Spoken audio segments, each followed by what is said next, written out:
Hi, this is Haley Wood, and this is my Module 7 Human Resource Frame video. According to Bullman and Deal, people are the most important resource. The human resource frame is organized as a family, not a machine. The focus is mainly on attitude and teamwork. The organization and the people involved are all important, and the leader is a servant and a catalyst. In my hierarchy, first under the principal, I put students. Students are the purpose for everyone involved in a school. They are the reason that we are all there, and they are the focus of everything. Underneath students, I put teachers and paras. Teachers are the people that are around the students the most and have the most contact with them. Teachers are frequently the ones that develop the most relationship with students. Paras are the right hand to teachers and also have a lot of contact with students, sometimes even more than the teachers.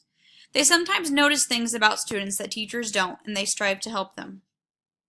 Underneath teachers and paras, I put parents. Parents want what is best for their child, and they are an important tool to helping students. Communication is important with them, so the students are kept in the forefront.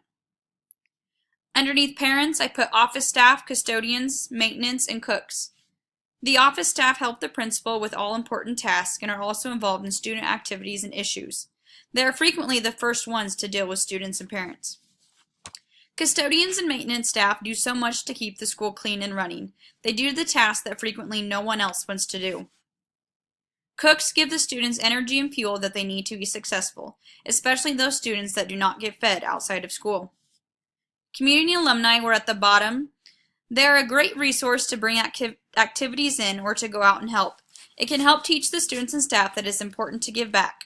These are all important categories, but this is what I feel is my hierarchy. Thanks for watching.